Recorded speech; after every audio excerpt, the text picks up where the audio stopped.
Halo sahabatku yang dikasih di dalam Tuhan. Jumpa lagi bersama saya John Sung. Jesus, my Savior. Sahabatku yang dikasih dalam Tuhan. Di topik kali ini saya ingin berbicara mengenai cara memilih pasangan hidup. Kebanyakan orang atau pada umumnya manusia di dunia ini memilih pasangan hidup itu melihat dari fisik.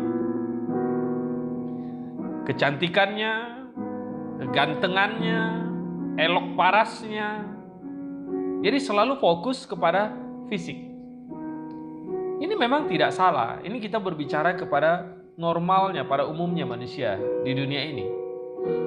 Mereka juga biasa suka melihat dari berapa kaya, berapa mapan, jumlah uang, harta yang dimiliki, status sosial, jabatan, pendidikan, dan lain-lain. Memang itu bukan hal yang salah untuk melihat itu, ya. Tetapi apakah itu menjadi fokus utama memilih pasangan hidup? Karena faktanya banyak orang yang fokusnya pada hal-hal jasmani, fisik, materi, toh berakhir tidak bahagia. Saya bukan berarti mengabaikan aspek itu, tetapi ada yang lebih penting, lebih utama daripada itu, ya. Sahabatku dikasih dalam Tuhan, memang kita harus sadari bahwa tidak mungkin kita bisa menemukan pasangan hidup kita yang perfect sesuai dengan impian idealisme kita. Tidak bisa. Karena diri kita sendiri pun tidak perfect, tidak ideal. Kalau kita menilai diri kita terlalu tinggi dan kita mengharapkan juga pasangan kita itu nilainya tinggi, tapi belum tentu juga pasangan yang kita cari itu ada. Dan kalau ketemu pun belum tentu dia mau sama kita. Nah, jadi sahabatku yang kasih di dalam Tuhan, memang masalah pasangan hidup ini merupakan masalah yang sangat pelik, rumit. Ada orang yang sudah sukses karirnya, punya segalanya, punya materi, tapi tidak menemukan pasangan yang bisa membahagiakan, yang cocok bagi dirinya. Nah, jadi sahabatku dikasih di dalam Tuhan. Begini, semua orang tentu ingin hidup bahagia. Masalahnya adalah banyak orang berpikir kalau menikah mendapatkan pasangan yang sesuai dengan impiannya, dia akan bahagia. Padahal ketika dia salah memilih, dia justru bukan bahagia, tapi menderita. Ketika sudah menikah, bukan hidup bahagia, tapi hidup menderita karena salah memilih pasangan. Banyak orang yang saya jumpai dan saya konseling, yang saya temukan bahwa mereka stres ketika sudah menikah dan pura-pura bahagia, padahal mereka tidak bahagia dalam pernikahan itu.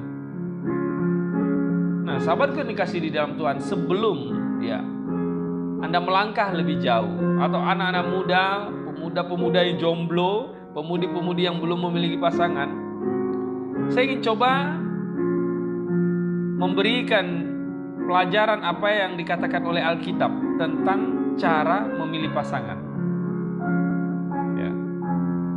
Agar kita bisa memiliki sebuah pedoman yang benar, sehingga meminimais kesalahan-kesalahan yang besar.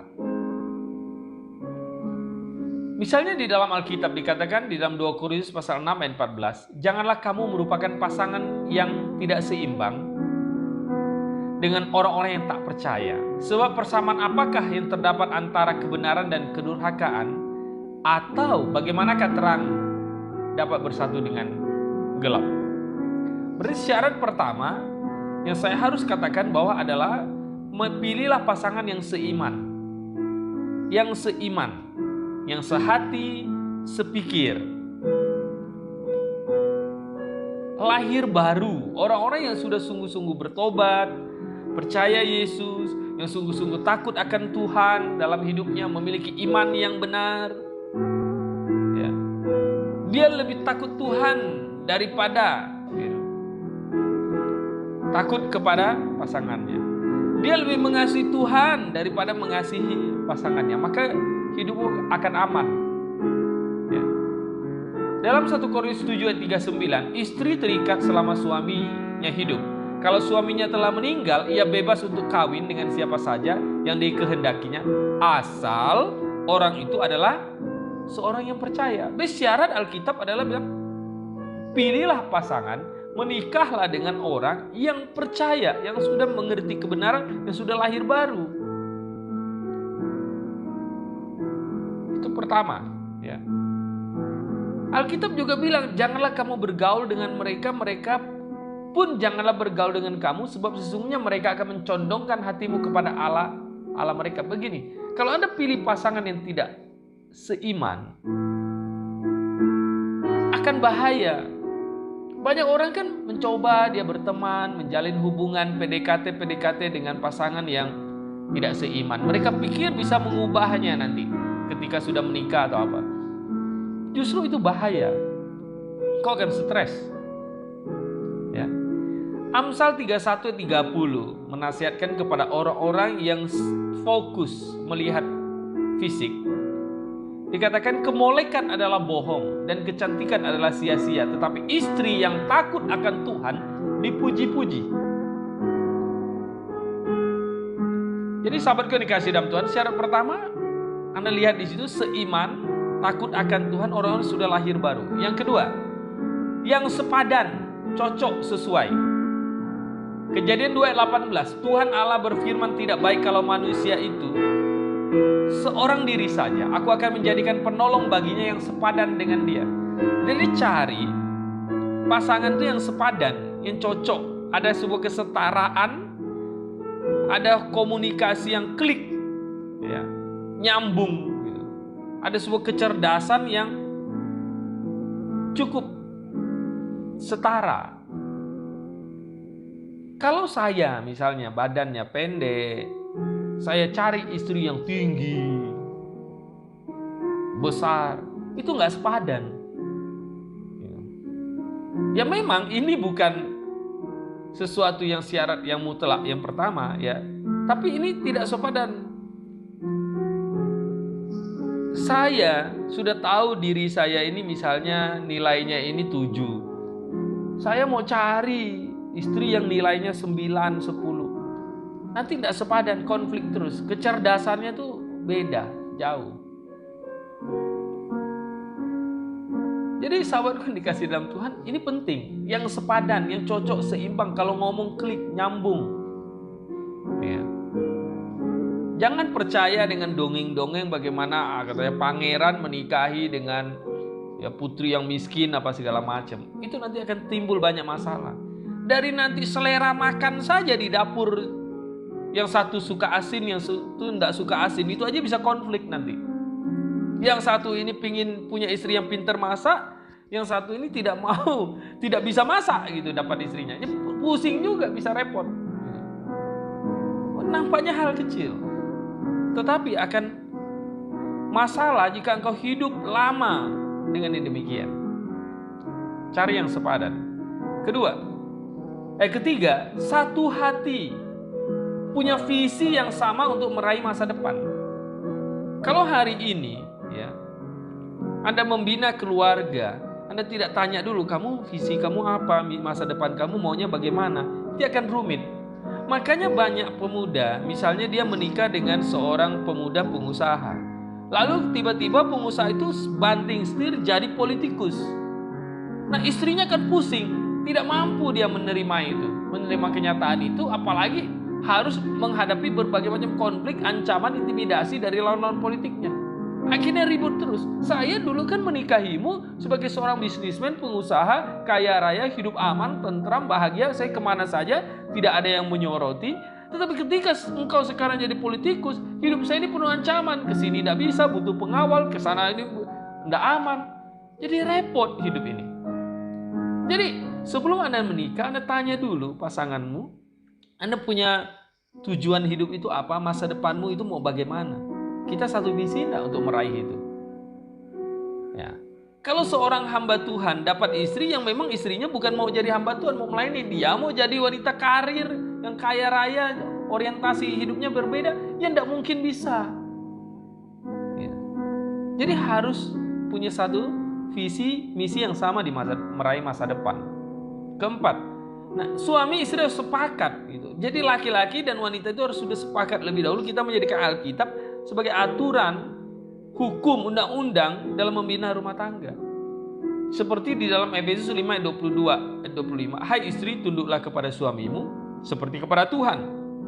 Karena suami adalah kepala istri sama seperti Kristus adalah kepala jemaat. Dialah yang menyelamatkan tubuh, karena itu sebagaimana jemaat tunduk kepada Kristus, demikian jugalah istri tunduk kepada suami dalam segala sesuatu. Hai suami, kasihilah istrimu sebagaimana Kristus telah mengasihi jemaat dan telah menyerahkan dirinya baginya. Jadi dalam berumah tangga ada konflik, selalu ada dua hal. Suami tidak mengasihi istri, atau kedua, istri tidak tunduk sama suami. Ya.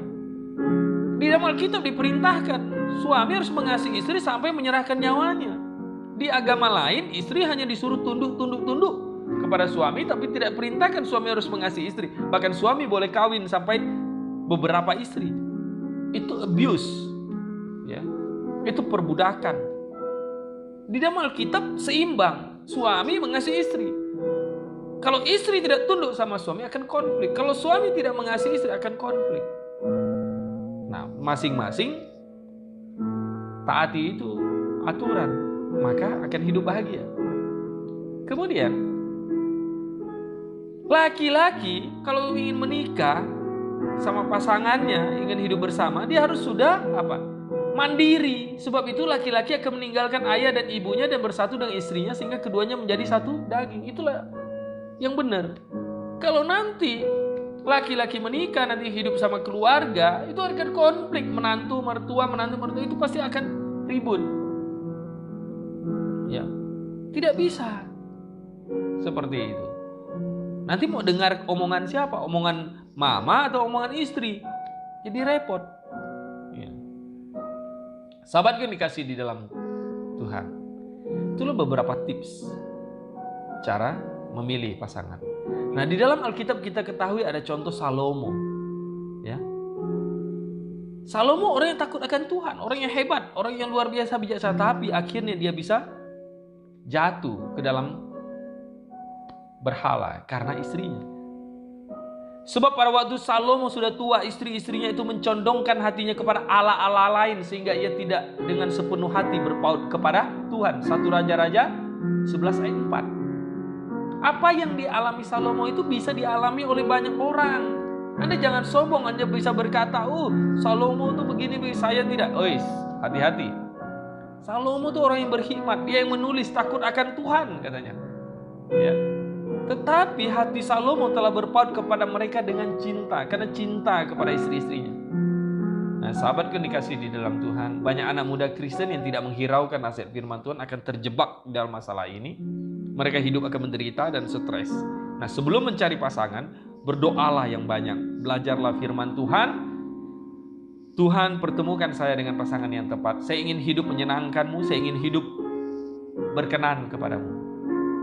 Milikilah prinsip, Tuhan, Engkau yang utama dalam hidup saya. Jika saya tidak menemukan pasangan yang seiman, yang sepadan dengan saya, maka saya tidak akan menikah. Saya akan hidup melayani-Mu, menyerahkan hidup saya semuanya untuk kemuliaan nama-Mu.